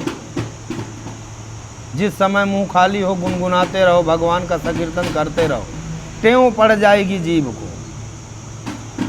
जैसे दिन भर भोजन ना करो तो भोजन की याद रहती है कि मैं भोजन नहीं किया, ऑफिस नहीं गया, आज मैंने ये कार्य नहीं किया। वैसे ही एक चित्त वृत्ति ये भी बना लो कि मैंने आज भजन नहीं किया, मुझे आज भजन करना है। गांव के लोग कई ऐसे बूढ़े बुजुर्ग होते हैं जो बिना नहाए पानी भी नहीं पीते, आज भी हैं। आज भी ऋषि मुनि हैं, आप संत महात्माओं ब्राह्मणों को रोड पे भिक्षा मांगते घूमते देखे होंगे, पर अघोरियों को सिर्फ माघ पूस की ठंडी में कुंभ का मेला लगता है, हजारों करोड़ों लाखों की भीड़ में आते हैं, फिर कहाँ जाते हैं उसके बाद आज तक कोई किसी ने देखा? किसी के घर कोई अघोरी भिक्षा मांगने आए हों, कोई रोड पे देखा हो, कोई मंदिर मठ में देखा हो, किसी अघोरी का कोई आश्रम हो, बैंक अकाउंट हो, 4 लोग पहचानते हों, उनके आधार कार्ड पान कार्ड हो? कुछ नहीं है। एक चिमटा है, एक त्रिशूल है, न तो चड्डी है, न बनियाइन है, न वस्त्र है, कुछ नहीं है। एक त्रिशूल है, लिए घूम रहे हैं, भटक रहे हैं। क्यों? क्योंकि उनको जन्म से ही पता चल गया कि राम नाम सत्य है। अर्थी पे लेटने के बाद पता चले तो उसका कोई महत्व तो नहीं। जन्म से पता कर लिए कि सत्य क्या है और सत्य को स्वीकार लिए। हर जगह कर्तव्यनिष्ठ, पुत्र है तो कर्तव्यनिष्ठ हो, पुत्री है तो कर्तव्यनिष्ठ हो। हर तरह से आप कर्तव्यनिष्ठ हो, कर्तव्य को निभाते निभाते भी भक्ति मार्ग में चला जा सकता है। मैं पिछले बार कथा में बताया था कि भगवती मार्ग के मोक्ष की प्राप्ति के 2 मार्ग हैं। जैसे शहर से हाईवे में जाना हो तो 2 मार्ग होते हैं। एक नॉन स्टॉप जाना है, ट्रैफिक ना लगे, भीड़ ना मिले, तो बाईपास रोड पकड़ो, सीधे हाईवे में जाओगे। और एक है जो शहर से घुसकर रोड जाती है, वो भी हाईवे ही पहुंचाएगी, पर उसमें ट्रैफिक है, भीड़ है, टाइम लगेगा। और एक है जो सीधे बाईपास हाईवे में छोड़ेगी। तो 2 मार्ग हैं। एक सब कुछ त्याग दो, सब कुछ त्याग कर चले जाओ, घूम कर मत देखो, बाईपास रोड, सीधे मोक्ष की प्राप्ति। एक है कि गृहस्थ आश्रम से होकर बाईपास जाने में कोई सरलता है, कोई दिक्कत नहीं है, लेकिन इसमें माया का प्रभाव है। पुत्र है, पति है, परिवार है, ये है, वो है, बहुत ताम झाम है। उस ताम झाम में रहकर भी अगर आपने भगवान को नहीं भूले, भगवान को नहीं छोड़े, भगवत प्राप्ति के लिए अड़े रहे, तो आप विदेह राज हो, जनक भगवान के समान हो। आप जो अपने शरीर को अपना ना समझता हो, उसको विदेह राज कहा जाता है। फिर भगवान श्री कृष्ण को लक्ष्य बनाओ, अपना संकल्प करो कि आज हमें भागवत सुनना है, कथा सुनना है, इतने दिन सुनना है, इतने दिन व्रत पारण करना है। करुणा निधान, मैं संसार सागर में डूबा हुआ हूँ, ऐसा भगवान से विनती करो कि हे दीन दुखियों के स्वामी, मेरे सारे कर्म को, मोह रूपी ग्रहण को नष्ट कर आप इस संसार सागर से मेरा उद्धार करिए। इसके पश्चात धूप दीप नैवेद्य फल फ्रूट इत्यादि से भगवान की सेवा करें। दीन वचन सुनकर कहकर फिर वक्ता का पूजन करें, उसे सुंदर वस्त्र आभूषणों से विभूषित करें तथा पूजा के पश्चात उसकी इस प्रकार स्तुति करें। सुखद स्वरूप भगवान, आप समझाने की कला में कुशल और सब शास्त्रों में पारंगत हैं, कृपया इस कथा को प्रकाशित करके मेरा अज्ञान दूर करें।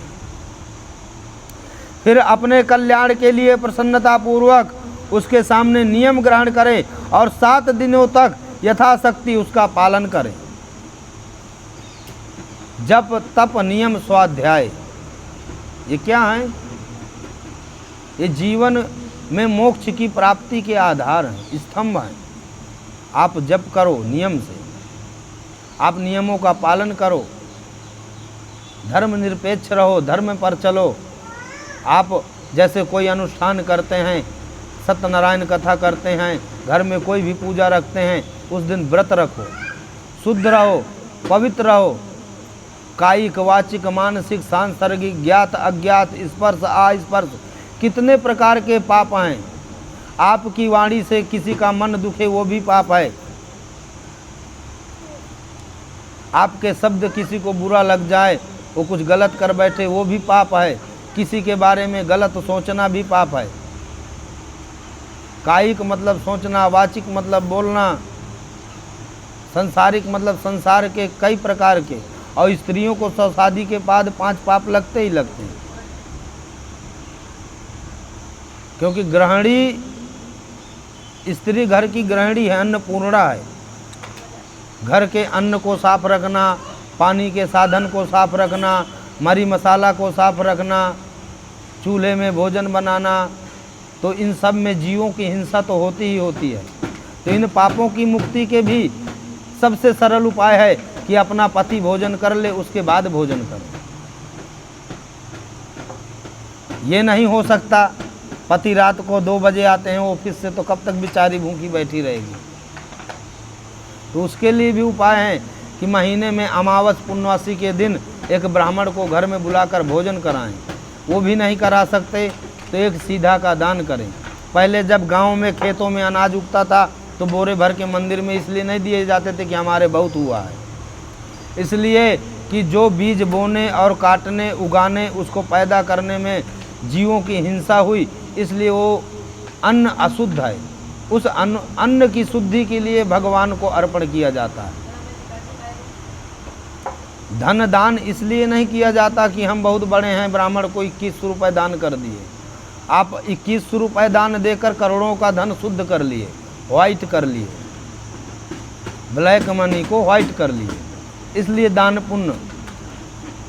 पुण्य बचपन से करना चाहिए। जिसको जहाँ जो ज़रूरत है वहाँ चूके नहीं।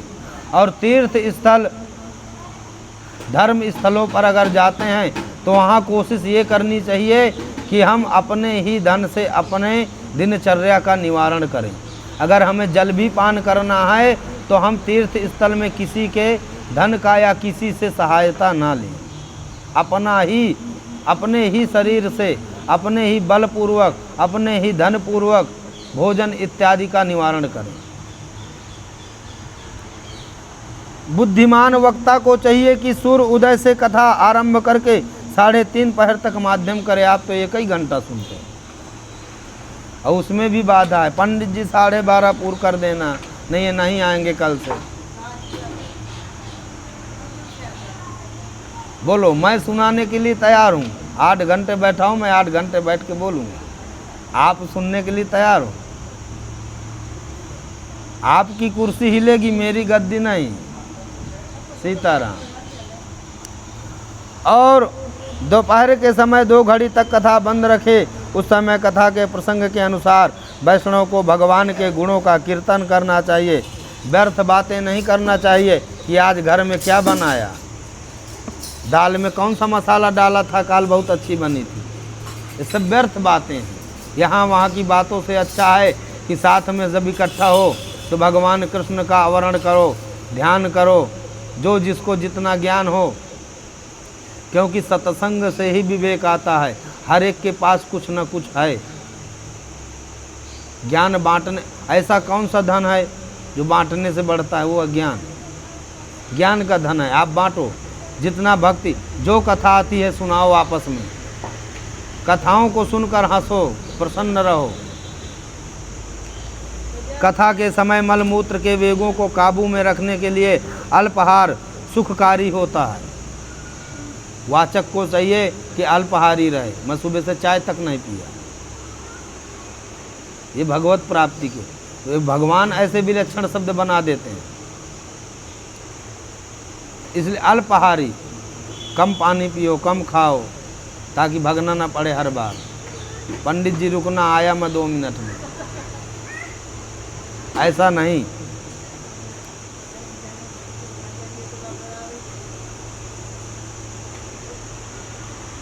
नारद जी कहते हैं, नियम से सप्ताह सुनने वाले पुरुषों के लिए, स्त्रियों के लिए नियम सुनिए।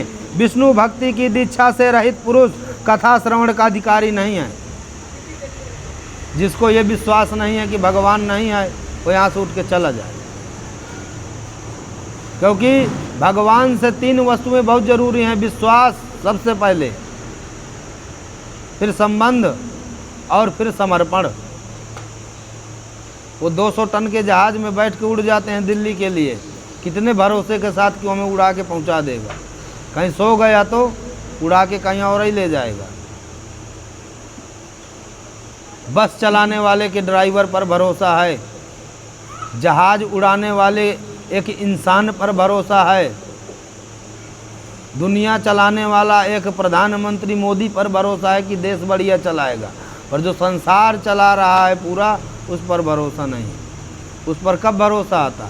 उसको हम कब पुकारते हैं? जब हमारे घर में कोई प्रॉब्लम आती है, सब कोई दुख आता है, जब कोई शारीरिक पीड़ा होती है, अच्छा दर्द सर पे हो, तब दो ही चीज़ें याद आती हैं कि या तो भगवान ठीक कर दे या तो उठा ले। ऐसा ही होता है ना कि इस पीड़ा से मुक्त कर मुझे, या तो मृत्यु दे दो या तो इस सर दर्द को ठीक कर दो, पर दोनों में से कुछ नहीं होता। क्यों? क्योंकि हम उसी समय पुकारते हैं, उसके पहले उसका निदान निकालते ही नहीं, कभी पुकारते ही नहीं। और जो पुरुष सोना और नित्य प्रति कथा समाप्त होने पर पत्तल में भोजन करना चाहिए, दाल, मधु, तेल, गरिष्ठ अन्न, भाव दूषित पदार्थ और बासी अन्न, इनका उसे सर्वदा ही त्याग करना चाहिए। लहसुन, प्याज, इन सभी वस्तुओं का त्याग कर देना चाहिए। पिज़्ज़ा, बर्गर, पानी पूरी, डोसा, सदाचार भोजन, शाकाहारी घर में बनाकर बढ़िया भोज करना चाहिए अपने हाथ का। काम, क्रोध, मद, मान, मत्सर, लोभ, दंभ, मोह और द्वेष तो अपने पास भी नहीं भटकने देना चाहिए। वह वेद, वैष्णव, ब्राह्मण, गुरु, गो सेवक तथा स्त्री, राजा और महापुरुषों की निंदा से भी बचें। अपने राजा का, गौ का, कन्या का, ब्राह्मणों का, गुरुजनों का, माता पिता का, इनका निरादर नहीं करना चाहिए, तिरस्कार नहीं करना चाहिए, अपमान नहीं करना चाहिए। परमातु, परदेवता, इन सब में है माता। सर्वदा सत्य, शौच, दया, मौन और सरलता, विनय और उदारता का बर्ताव करना चाहिए। धनहीन, क्षय रोगी, किसी अन्य रोगों से पीड़ित, भाग्यहीन, पापी, पुत्रहीन और मुमुक्षु भी यह कथा श्रवण करे। जिस स्त्री का रजोदर्शन रुक गया हो, जिसके एक ही संतान होकर रह गई हो, जो बांझ हो, जिसकी संतान होकर मर जाती हो, अथवा जिसका गर्भ गिर जाता हो, वह यत्न पूर्वक इस कथा को सुने। ये सब यदि विधिवत कथा सुने तो इन्हें अच्छे फल की प्राप्ति होती है। लेकिन कब? जब आप नियम से सुने और नियम का पालन करें। क्यों? क्योंकि गंगा शरीर को धोती है, विचारों को नहीं। आप भी सुने होंगे कि गंगा, सरस्वती और यमुना, इन जब तीनों का मिलन होता है तब संगम बनता है। आज तक सब बोलते हैं कि सरस्वती सफ़ेद कलर की नदी है, दूध की नदी है। किसी ने देखा? शास्त्रों में बताई गई है, मैं मानता हूँ, पर आज तक किसी ने अपनी नज़रों से, अपनी चक्षुओं से देखा? क्यों? क्योंकि जब दो नदियों का मिलन होता है और उन दोनों नदी के बीच में आप खड़े होकर स्नान करते हैं और आपके अज्ञान रूपी ज्ञान नष्ट हो जाता है, दुराचार नष्ट हो जाता है, दुष्ट स्वभाव नष्ट हो जाते हैं और अच्छे विचार उत्पन्न हो, वही सरस्वती, वहीं पे संगम हो जाता है। आप गंगा नहा कर आओ और कोई बाहर गरीब खड़ा हो, भोजन मांगे, आप उसको दुख्तार दो, मार दो, अपमान कर दो, तो क्या फ़ायदा? एक ब्राह्मण वेद पाठ करे, फिर वेद पाठ पढ़ करके उधर दूसरी तरफ जाके गाली बके, तो उस वेद पाठ का, उस ब्राह्मण का क्या अर्थ?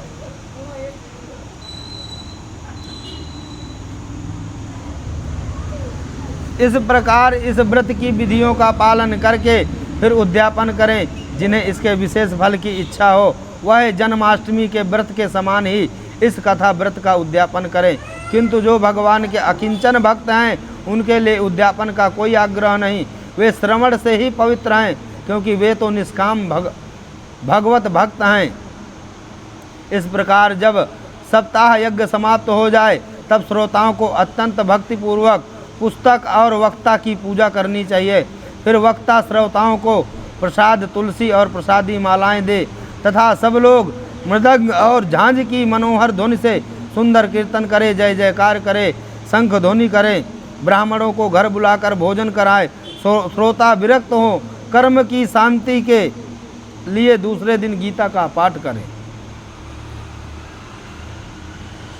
श्रोता विरक्त हो और गृहस्थ हो तो हवन करें।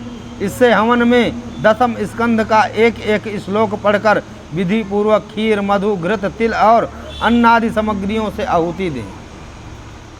एकाग्रचित से गायत्री मंत्र द्वारा हवन करें, क्योंकि तत्वतः यह महापुराण गायत्री स्वरूप ही है।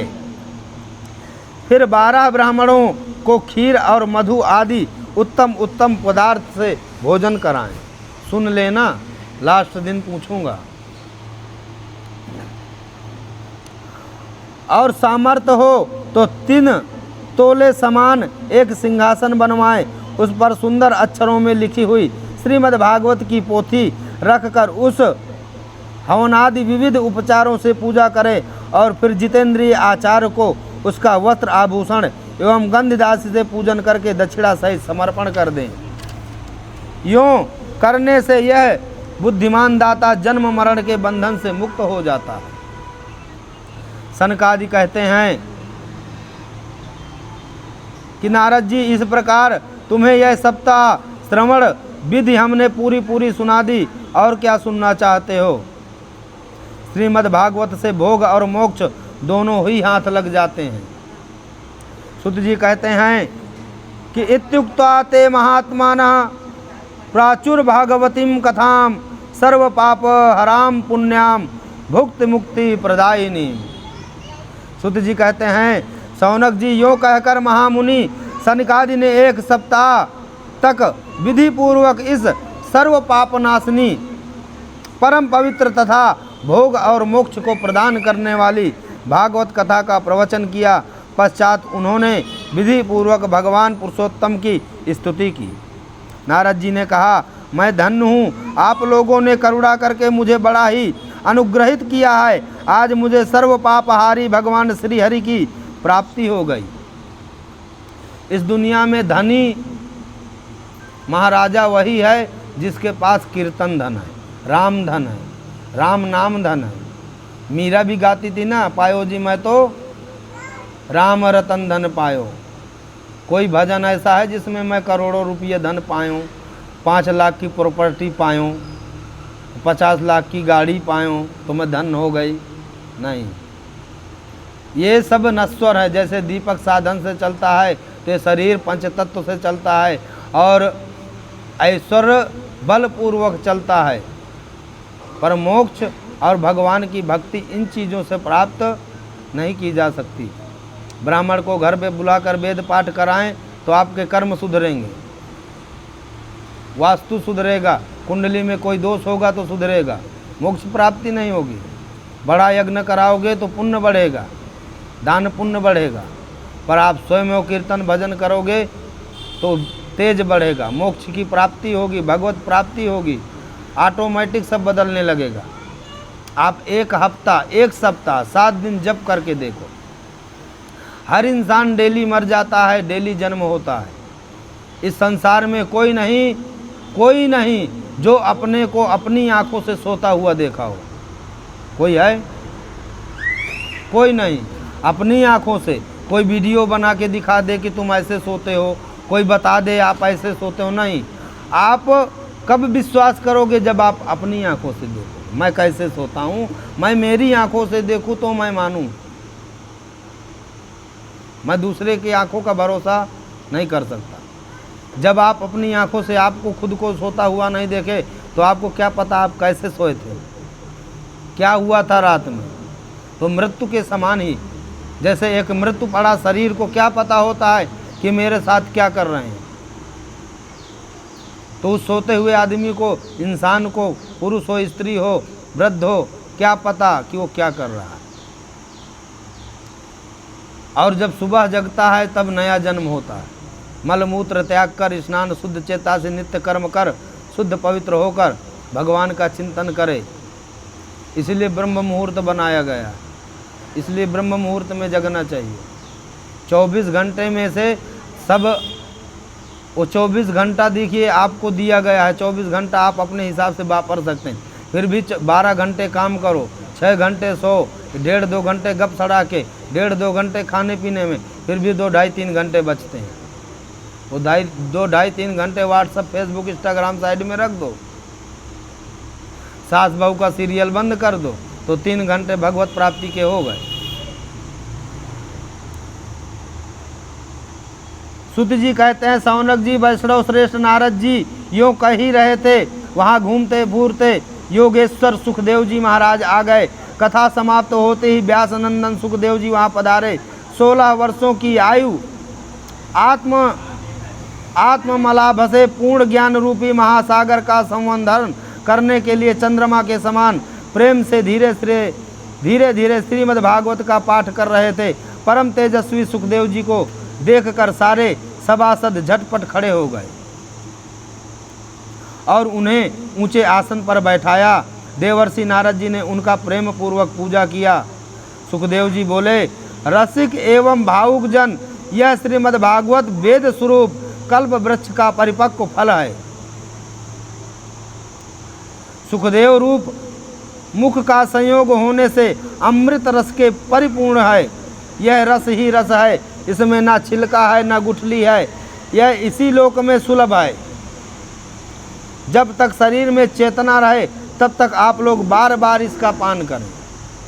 यह फल ऐसा है, न खराब होता है न बिगड़ता है।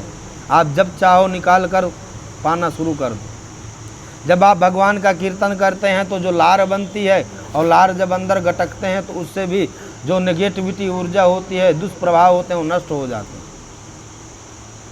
जब हम माला जाप करते हैं तो कहते हैं ना, अजीब अजीब ख्याल आते हैं। वो ख्याल नहीं है। जब आप दवा खाते हो तो दर्द कम होता है। जो सर दर्द कर रहा हो दवा खाए तो धीरे धीरे डॉक्टर पूछेगा आप कैसा लग रहा है, अब ठीक लग रहा है, अब थोड़ा आराम है, इंजेक्शन दे दिए, हाँ अब बुखार थोड़ा ठंडा हुआ।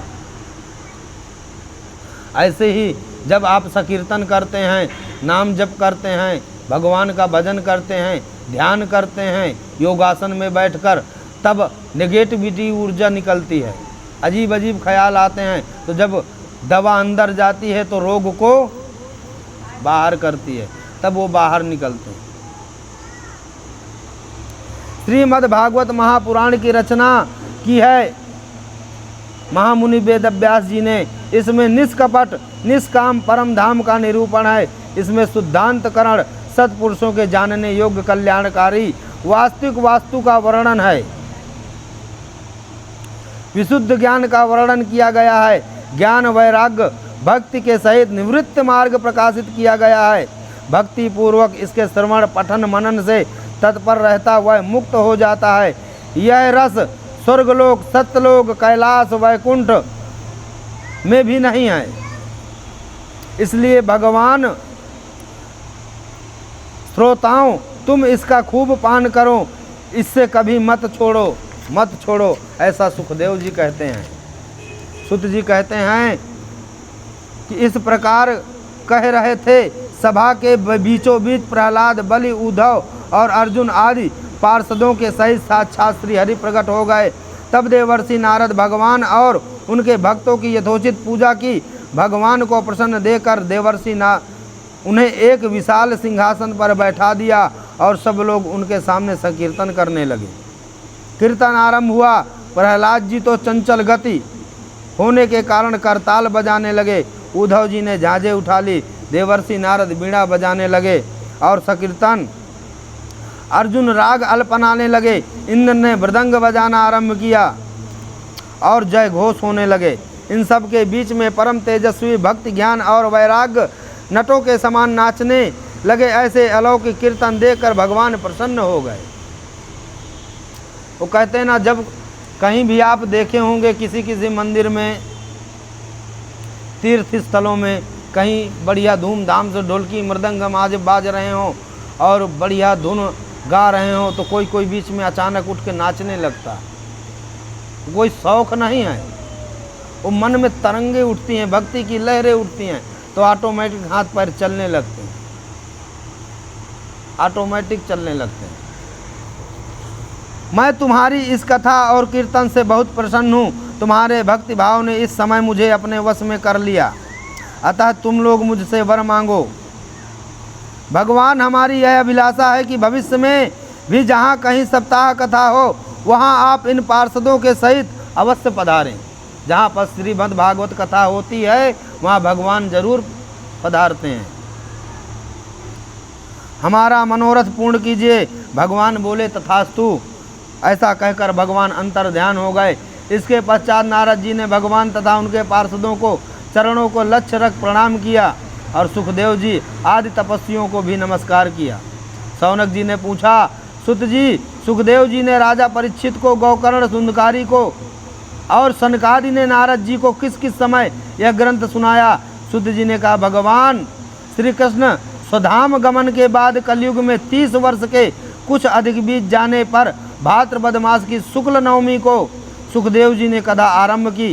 राजा परीक्षित कथा सुनने के बाद कलयुग के 200 वर्ष बीत जाने पर आषाढ़ मास की शुक्ल नवमी को गोकर्ण जी यह कथा सुनाई। इसके पीछे कलयुग के 30 वर्ष और निकल जाने पर कार्तिक शुक्ल नवमी के सनकादि जी ने कथा आरंभ की।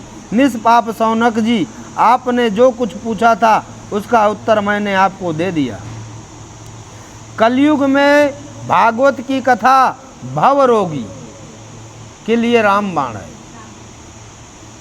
जो माया से निवृत्त नहीं हो पाते, कहते हैं माया प्रबल है, हम नहीं छूट पाते, नहीं होता, तो आप हाथ उठा लो कि अब मैं आपकी माया से नहीं लड़ सकता प्रभु, मैं इतना ताकतवर नहीं हूँ, इस माया के प्रभाव से आप ही मुझे बचा सकते हैं। ऐसा त्राहिमाम करते करते जब आप भगवान की चरणों में गिर जाएंगे तो माया का प्रभाव नष्ट हो जाएगा। संत जन, आप लोग आदर पूर्वक इस कथा अमृत का पान कीजिए। भगवान श्री कृष्ण अत्यंत प्रिय, संपूर्ण पापों का नाश करने वाले हैं, मुक्ति को प्रदान करने वाले हैं। आपने दूतों के हाथों में पास लिए देखकर यमराज उसके कान में कहते हैं, देखो जो भगवान की कथा वार्ता में मत्त हो रहे हैं उनसे दूर रहना। जैसे किसी की पहचान प्रधानमंत्री मुख्यमंत्री से हो तो डिप्टी कमिश्नर भी कहेगा इससे पंगा मत लेना, दूर रहना, रिपोर्ट मत लिखना, नहीं वर्दी उतरवा देगा। ऐसे यमराज कहते हैं कि इन भक्तों से दूर रहना, ये डायरेक्ट वाले हैं। इस आसार संसार में विषय रूप विष की आसक्ति के कारण व्याकुल बुद्धि वाले पुरुषों, अपने कल्याण के उद्देश्य के आधे आधे क्षण के लिए शुभ सुख कथा रूप अनुपम सुधा का पान करो। प्यारे भाइयों, निंदित कथाओं से युक्त कुपथ में व्यर्थ ही भटके रहो। इस कथा के कान में प्रवेश करते ही मुक्ति हो जाती है। श्री सुखदेव जी ने प्रेम रस के प्रवाह में स्थिर होकर इस कथा को कहा। इसका जिसके कंठ में संबंध हो जाता है वह वैकुंठ का स्वामी बन जाता है। शौनक जी, मैंने अनेक शास्त्रों को देखकर आपको यह परम गुप्त रहस्य अभी अभी सुनाया। सब शास्त्रों का सिद्धांतों का यही निचोड़ है। संसार में इस सुख शास्त्र से अधिक पवित्र और कोई वस्तु नहीं। जो पुरुष नियम पूर्वक इस कथा का भक्ति भाव से श्रवण करता है और जो शुद्धांतकरण से भगवत भक्तों के सामने इसे सुनता है, वो दोनों ही विधि का पूरा पूरा पालन करने के कारण इसका यथार्थ फल पाते हैं। उनके लिए त्रिलोकी में कुछ भी असाध्य नहीं रह जाता।